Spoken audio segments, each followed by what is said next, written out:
right, guys, Thursday night, man. Great seeing everybody, man. It's always so great when we have our little chats and get to hang about and laugh a little, man. I've looked forward to this all week. I know this weekend most of you were celebrating Easter and whatnot, so we're coming off a big high off the week, and it's been ups and downs, but it's always great to come alongside my brothers on a night like tonight and just hear what the Lord's going to say to us tonight, man. So I'm fired up. I'm excited. So let's jump on in, man. If you have your Bible, we're going to be in 1 Samuel chapter 13 and 14. And I know there's a whole lot, so I'm going to explain it real quick. Here we are. They're in the midst of the battle. Israel was used to just getting their butts handed to them in combat. So the Philistine army at this point is 23,000 chariots. Now, that would be like an armored cavalry, or tanks, if we compared it to modern day. Each chariot would hold 1 to 2 men. You had an archer or one who chucked spears the whole time at you. You had 600 men on horseback, all professional trained soldiers.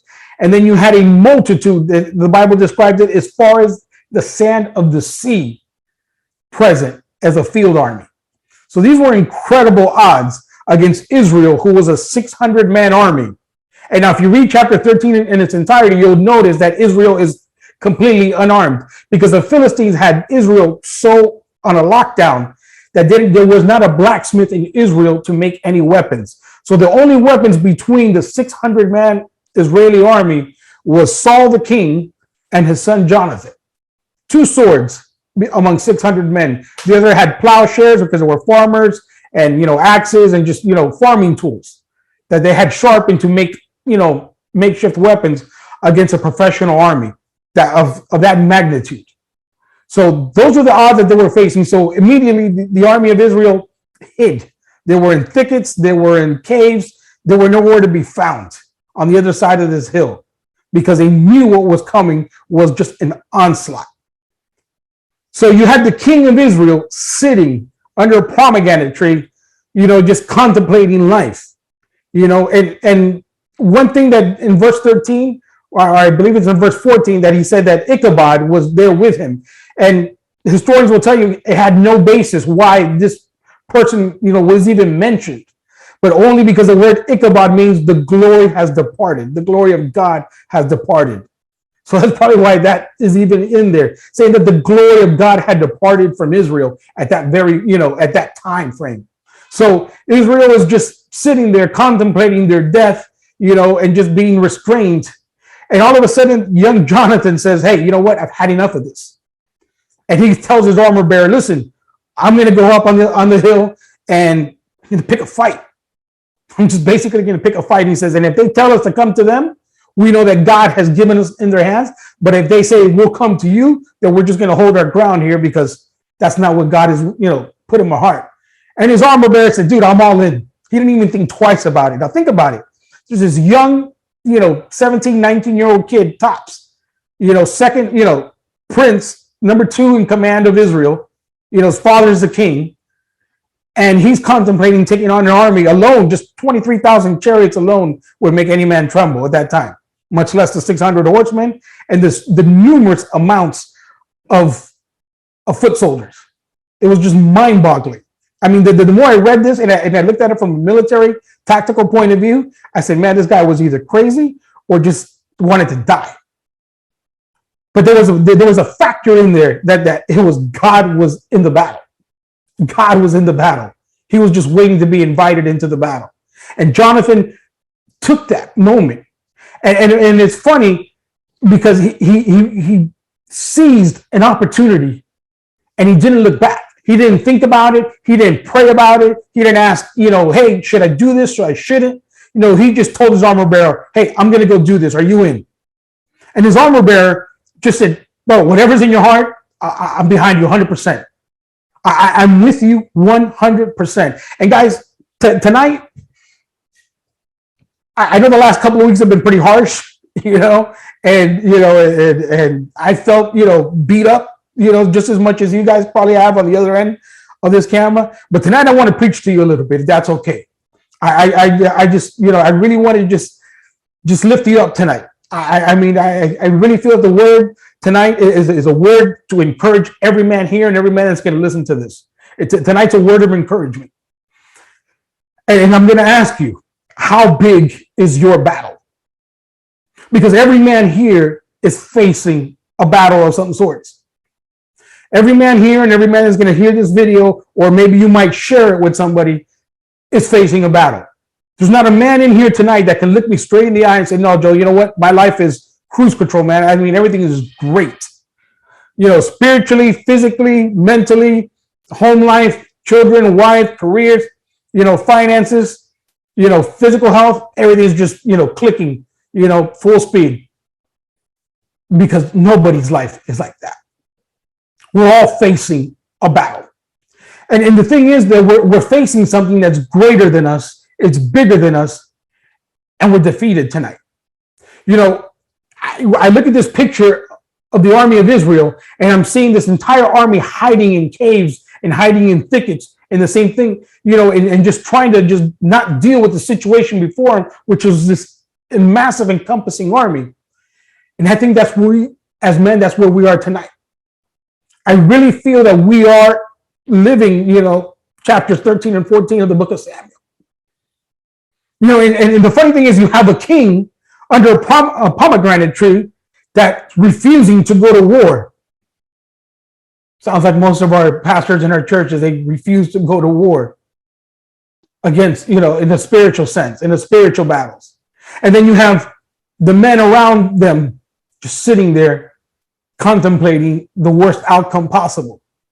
And so we're sitting here contemplating our worst circumstances when we're facing the biggest battles of our lives. So gentlemen, to answer your question, how big is your battle? Well, your battle is half an acre big. Your battle is literally half an acre big. And if you look at half an acre, it's 110 feet long and 110 feet wide. So your entire battle is 110 feet. And now you're saying to me, okay, Joe, you really lost it now. You're not making any sense. It says that Jonathan and his armor bearer struck down 20 men in a half acre of land. And that's where the battle changed. It said that Jonathan crawled on his hands and knees to get up to the hilltop. And when they finally got there, and that's half an acre plot, all hell broke loose. When they killed those 20 men, all of a sudden, God was involved in the fight. God got into the battle, and it changed the course of history for Israel. Because you see, at that moment, there was a trembling in the ground. There was an earthquake, and it shook, and the entire Philistine army was confused, and they started to turn on one another, and they started to kill one another. And so these 23,000 men on chariots and these 600 horsemen and this multitude started to destroy themselves because two men took a half acre plot and they fought, and God was invited into their battle. And all hell broke loose, and they were victorious. And then all of a sudden, when the rest of Israel heard what was going on, they jumped into the battle. And they came alongside them. And the fate of Israel was turned around. But you see, tonight, you're looking at your half acre plot. And you're still in the thickets, you're still in the caves hiding. You're saying, I don't know if I can face my battle. Because Joe, you just don't know how big my battle is. You can tell me about it, you can show me, you can try to describe it to me, but I can never know what you're going through tonight. Only you do. Because you see, your battle might be your kids are not worshiping. Your kids are not following, God. Your marriage might be in an uproar tonight. It might be upside down. Your wife might have handed you some divorce papers, or maybe you're battling, issues with pornography or alcohol or dependency on medication. Or maybe you're having problems at work. Or maybe you feel that you're so far from God that you don't even know how to get back. Maybe your son told you that he's got a boyfriend, or your daughter told you, I've got a girlfriend. Whatever the case may be tonight, you're battling something. You're battling something that's bigger than you. Maybe you're battling an infirmity. Maybe you're battling a disease. Maybe the doctor told you, hey, you've got cancer. Or, hey, maybe you got this and, we need to run some more tests because we don't know what it is. I don't know what you're facing. But I know what you're facing is hard and it's difficult and it's tough. And the best thing that we can do sometimes, we feel in our minds, is to go and hide in that cave. So we hide in work and we hide in our hobbies and we hide in the world and we just want to disconnect from everything and pretend it's not going on. But there's a battle that's raging out there and the Philistines are sitting out there and they're waiting for the Israeli army to come up and do something. And we're just sitting there. And we're just wishing that, this moment in time is just going to go away. But it's not. We're going to wake up tomorrow and the battle's still going to be there. You can put 80 hours a week into your job. Your battles are still going to be there. You can pretend it's not happening. Your battles are going to still be there. When you open up that computer and you look at your bank account, your battles are still going to be there. I don't know what it is tonight that you're facing. But I know it's hard. But now imagine what Jonathan and his armor bearer were looking at when they finally clawed their way hands and knees up on that mountaintop and they saw that sea of humanity, literally, and all those chariots and all those horsemen, and there's just two guys sitting on a half-acre plot.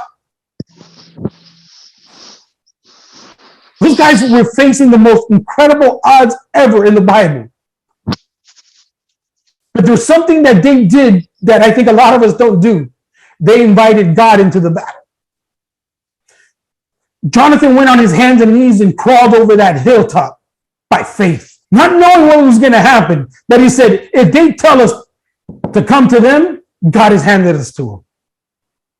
What surety, what amazing tenacity this young man had to say, God is with us and nothing can stop us.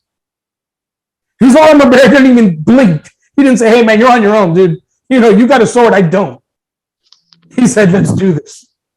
And the Philistines said, hey, you want some of this? And they literally, if you look at the thing, they said, you want some of this? Come on over here. And Jonathan went right into it. Gentlemen, I urge you tonight. You're standing in your half-acre plot. That's the size of your battle. But if you win your half-acre battle, you're going to change the course of your life. If you win your half-acre fight, it's going to change the course of your direction. It's going to change your outlook. It's going to change your circumstances. I don't care what you're facing tonight. You can win the battle. I don't care if it's drug addiction, pill addiction, infirmaries, or anything I discussed in the last, sentences before.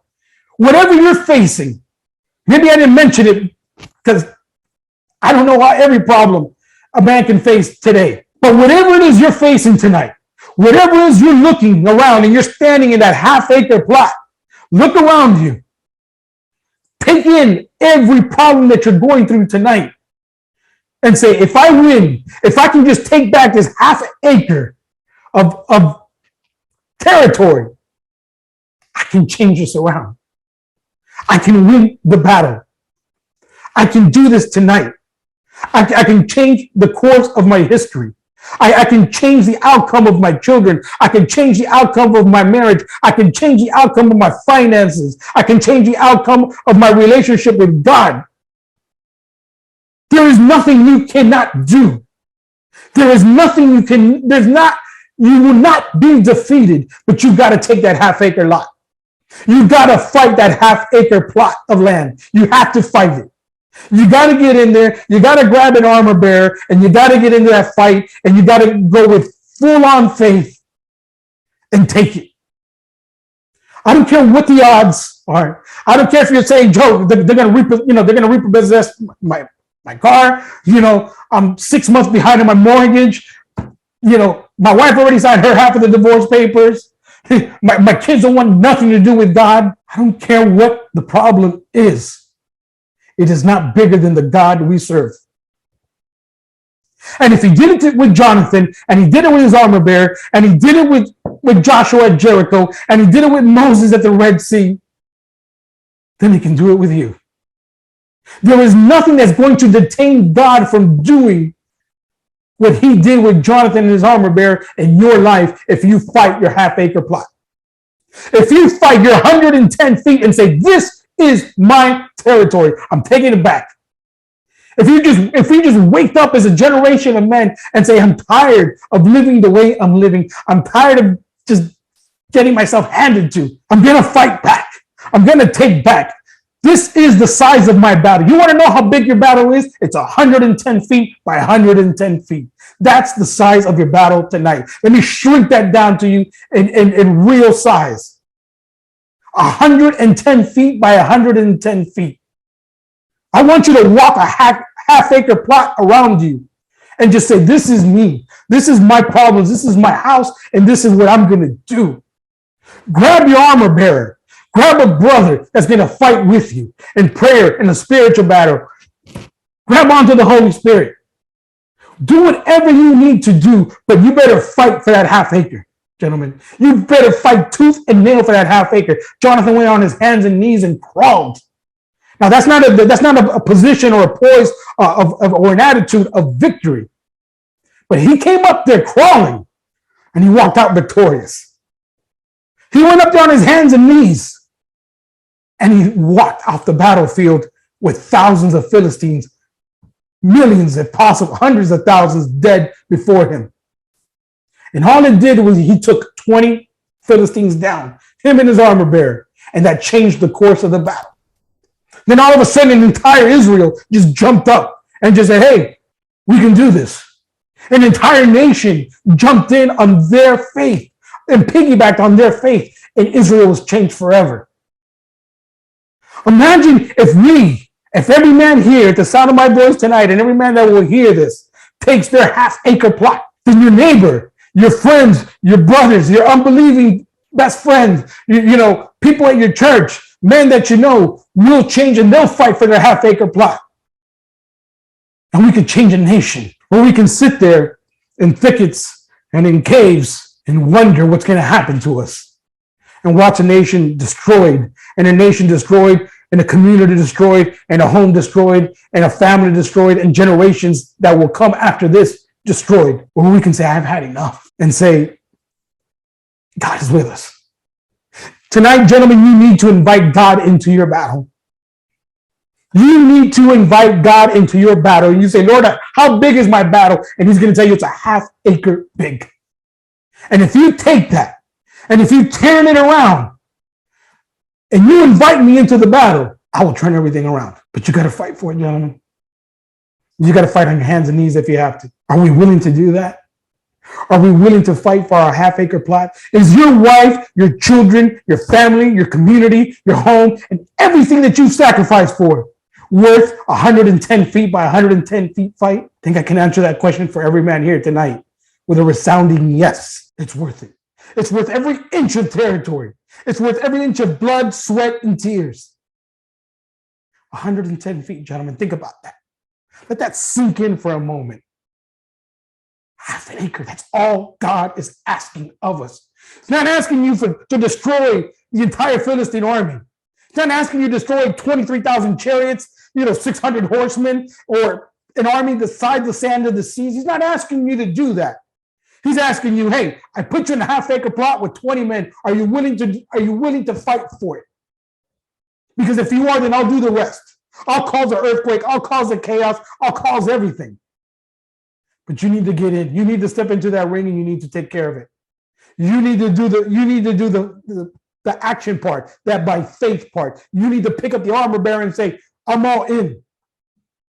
If God is with us, then who can be against us? Tonight, your battle, your infirmity, your illness, your sickness, your situation, your finances, your marriage, your children, whatever it is, bring God into the battle. Bring God into that half-acre plot and fight. And if you fight, man, I promise you, not because I am telling you I can promise you, because the word says it will do it. Because if it did it for Jonathan and it did it for his armor bearer, then it's going to do it for you, because that's the God we serve. If he did it then, he's going to do it again. He just didn't do it for them just to show off.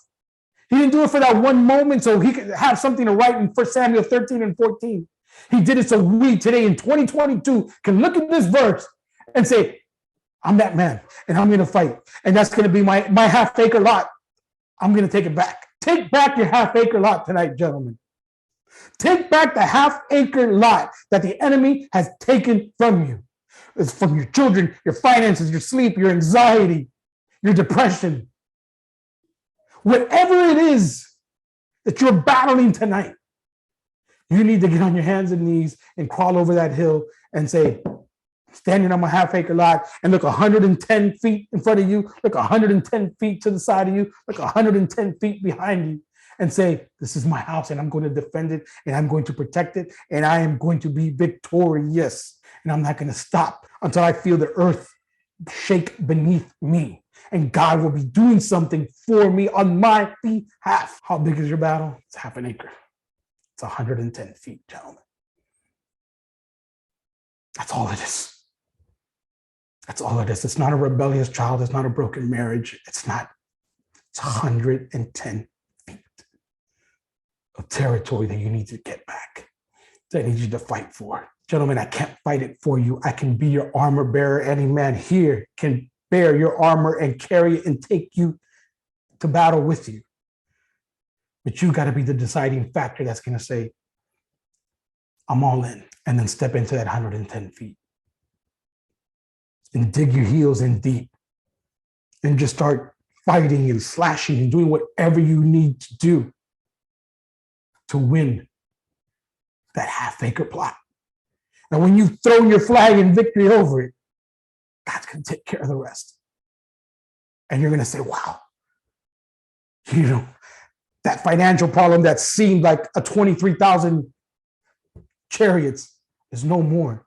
That marriage that seemed like it was falling apart like the sand of the seas, it's no more. Those rebellious children aren't those 600 horsemen anymore, because they're defeated, because the ground shook, because chaos ensued. My enemy was defeated because I invited God into the battle. And when I did, I walked out victorious. You know, when I was in the hospital right after my accident, I didn't know what to do. But the only thing I could do, because I had a neck brace and I couldn't move, was look up. And about the third night I was in that hospital room, I decided I needed to invite God into the battle, in my battle. What I was facing, I needed to invite God into the battle. And here I am tonight, still fighting for my half acre plot. But I got armor bearers all around me that fight with me. Gentlemen, tonight is the night you need to call God into your battle. How big is your battle? It's 110 feet by 110 feet. That's how big your battle is. What you do with it, how you decide to fight or not fight, that's up to you. But if you tell me, hey, let's crawl over that hill, whether it's on hands and knees to fight, whether it's the Philistines, whether it's the spiritual enemy, whether it's battling for your children, for your homes, your marriages, whatever it is, I'm in the fight with you. I am in the fight with you. But you need to invite God into the battle. For me, that invitation was sent out a long time ago. Gentlemen, how big is your battle tonight? I think you know the answer. And I pray by the grace of God that through his words tonight, you have a solution in your hand. And I pray that you have a plan to execute it. And I live for the day when every half acre plot of every man here tonight is conquered. So gentlemen, let's go out and let's battle. And let's take those half acre plots. Let's take back what's ours. Guys, that's all I got, man. The floor is yours.